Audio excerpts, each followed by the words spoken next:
Hey there, Lotr Strategy Battle Gamers. So I'm here today with a tactics talk.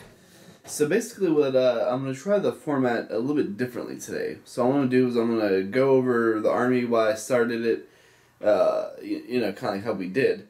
And then I'm going to actually show you the army and kind of show you the tactics, because I was looking at some of our other tactic talks, and I don't think we really do a good job talking about tactics. We cover the profiles, which I don't know if that's very helpful for tactics. So I'm actually going to try the different formats today, so leave in the comments below and tell me what you guys think about that.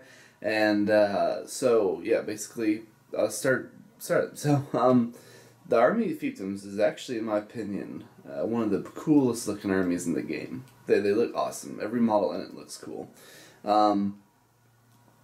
I kind of decided, so back in probably April, I was thinking about two different armies. I was like, I don't really want to take Elves to Nova again or any other tournament. I kind of competitive armies. So I was like, okay, Fiefdoms look cool. I kind of want that armored army, and I've heard some good things from them. And then the Hobbits. So I did the Hobbits, as many of you know. Played them, went to Nova, did well. But I came back and I looked at the Warhammer rules for the pure armies, and the Fiefdoms rule, it caught my eye because before Emerhill had a 12-inch banner for just the Dol Amroth models. Well, now it's everyone in the army, and I'm not sure if it means he gets it as well. That's something I actually need to find out. I haven't used it for him, but I think it says in the thing every model in the list has the rule. Well, if that means Emerald has it, can he be a banner for himself? I don't think he could, but maybe they'll elaborate when they do the rules. But I actually own quite a few Fiefdom models already. Dan had some Clansmen of Lambden. He traded me, and I had some Knights. We had Emerhill. I had Men at Arms, and all I had to do was get some Warriors on foot, which was pretty easy because 3 of our guys in our league have Fiefdom armies, so I was able to get a few trades in. But other than that, if you want to play Fiefdoms and buy them, it's actually a relatively hard army to buy because quite a few of the models are out of print. The Swan Knights on foot are out of print, and that's probably one of their big units. Dunahir, Forlon the Fat, and Aimbor are all out of print. So most of the characters, but the models themselves lend for proxying, which is what I do. So I'm going to go ahead and pan over now and show you guys the army and talk about some tactics. Alright guys, so here's my Fiefdoms army. Many of you have seen them now in quite a few of our battle reports.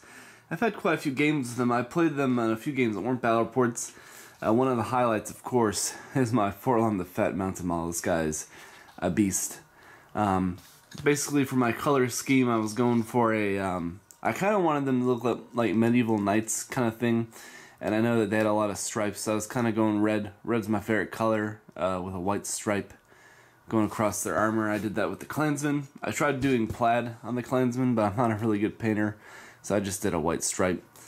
And because me and Dan have some Scottish descendants, so we were trying to do that, but I'm not a really good painter, so then I did that same thing for the Axemen. So first thing I want to say about the army is aesthetically, of course, as I said earlier, it looks awesome. Knockout power wise, I've come to find that it has relatively good knockout power. So for instance, the Knights with the lances, they hit pretty hard on the charge. I would recommend anyone who wants to play this army, I would recommend not taking too many of them. They kind of are a little bit expensive. I think maybe 4 or 5 or maybe even 6 is a good number, and sometimes I actually think 6 isn't, because I had a few games with them where my Knights couldn't even get in combat because the pike line clogged things up. So I would recommend maybe 4. 4 Knights would be good. They hit hard, and they can cap objectives. They have relatively good courage, and they're a little bit expensive in points, but other than that, that's great. So the first thing I want to say about the army is I think it has relatively good knockout power. So what I mean by that is models like the Clansmen of Lambden, they're access to two-handed, so they can two-handed strike. Other than that, the Clansmen have high courage, but I found them not to be too I don't know, they kind of go down quickly. They have a relatively low defense, relatively.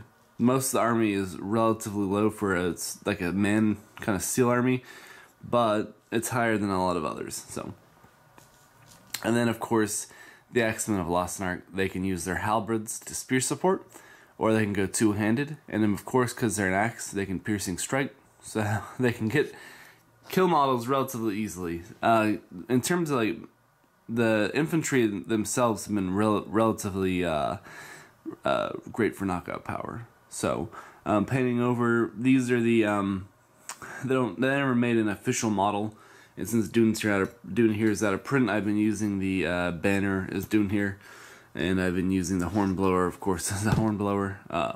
I'd probably recommend giving the horn to a different model because Black Veil Archers have a relatively low courage value, but I'm just doing it because I want to use the model on the table, basically. Maybe like a knight. I think a knight of Dalimarth can take one. He'd be a pretty good pick with his high defense. So the great thing about these guys is they have a special rule where they can +1 to their they get to reroll a wound against monsters, and that's a really big deal, especially with kind of this meta of Ringwraith on Fellbeast. Or cave trolls, or even Smaug. If so I don't think anyone would take Smaug to a tournament.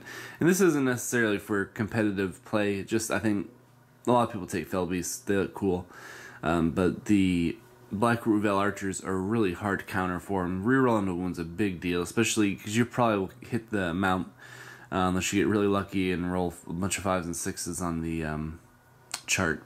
And then Dune here is his rule's the same. He gets the reroll, but he gets D3 per wound he does, which is outstanding. These guys I have not finished painting yet. I've actually kind of put the army aside for a while, but actually I forgot to put the most important model on the table, so I'll be right back. I'm gonna grab him and go over him. Yeah, one of the weaknesses to the army is I think a pretty big weakness is. So they're relatively good defense. You can get a really good model count, but I would say probably the biggest weakness are the strength 4 models. Other models similar to them, Urukai, I'd like to say maybe dwarves, stuff like that. Being able to maybe get around your wall. I've actually had a tough time versing Jason with his dwarves. Both times, actually versing twice. Because his guys are so hard to kill. The defense 7. Now, when I say relatively good knockout power, these guys can take down most models, but dwarves are an exception. So Urukai, you need 6 to win them with the warriors. But yeah, I'd say strength 4 models. Actually, shooting. I versed Derek, and that's actually my one loss I've had. Is his crossbows. He was playing a Corsair, a Voombar spam. Or he didn't spam them out too much, but he had quite a few of them with the a lot of the Arbalesters, and they massacred me in shooting. I lost almost all my archers in one turn. Then the next turn he shot and took out most of my front rank of guys.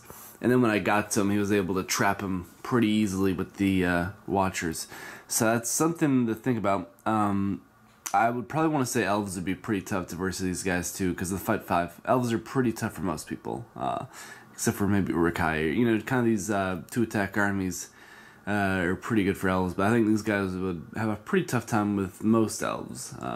Maybe not like Thranduil's Halls, because Thranduil's Halls have a pretty low model count. Maybe high elves. Maybe Thranduil's Halls. It kind of depends. It depends on how easily they can take Emerald out.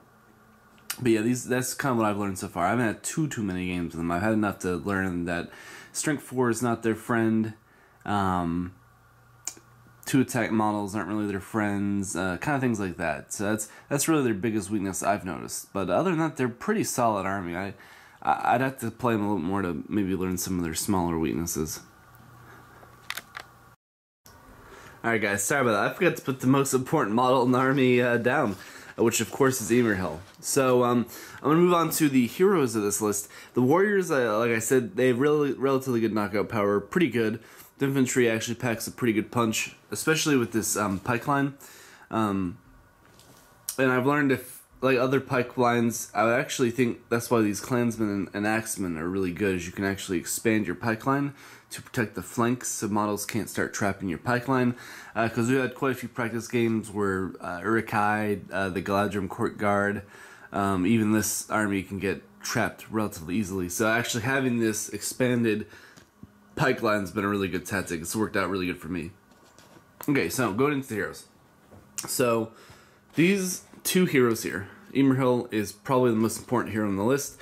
He has a 12-inch steadfast with a really high courage, which is awesome, especially for this army. Relatively low courage, man courage going around. The Blackroot Vale archers are pretty low as well, like lower than their orc courage. But then he has his rule where a 12-inch banner, which is awesome rule. Probably the best thing about the army is that rule. It's really powerful. I've had quite a few games where that banner pretty much secured me a win or a draw. So the thing about Emerhill, though, is he's so important a model, and most people, I think, who play the game, who kind of know about this army, know Emerhill is the biggest part about the list. So they'll probably target him. He's a really high target. If I was versing Fiefdoms, I would try and take him out or get him away from the troops, because if the troops don't have Emerhill around, then I've seen a big performance. I don't think he's died. He died the last turn I had against Jason. But on that, he hasn't died too often. He's relatively tough to kill. He has really good fate value of 3. He has 3 wounds, and he has defense 7. So he's pretty tough to take down, but he's a huge target, really big target, probably the biggest target in the list. So other than Emerhill, though, we have Forlon the Fat. And Forlon the Fat is the only strength 5 man in the game, base strength. I think Knight of the Pelennor and a few guys might get bonuses for charging and stuff like that. But Forlon is base strength 5. He has 3 wounds, and he hits hard. He has really good might value of 3. He's relatively cheap. Now, the biggest thing about him that I've learned is he has a relatively low fight value. Now, I mean he's same fight values as the warriors, which is fight value 4.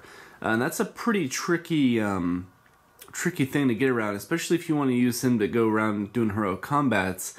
Models like Erebor, Iron Hills, Dwarves, pretty much any of the Dwarves, any Urukai, many elite troops can tie him and maybe even win the fight taking out his horse, which stinks. Trust me, it happened a few times.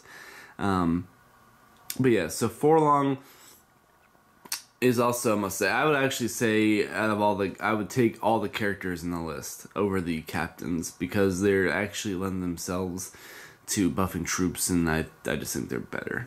Well, except for Angbor. So I take Angbor.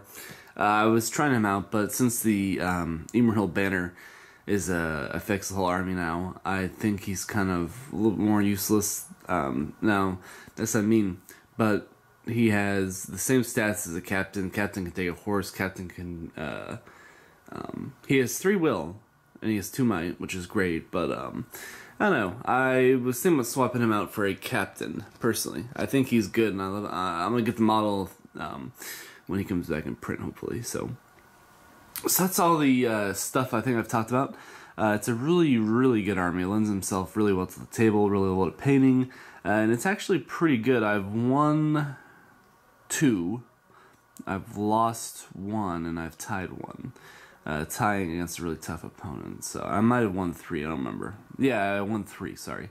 Now, the one thing I will talk about before I leave is I would actually recommend to most players, I would probably say wait. If you wanted to play Fiefdoms, I would get the Emerhill, I would get these guys, but I would probably wait to try and get some of these until the new stuff comes out, mainly because I think they're gonna hopefully bring them back in print.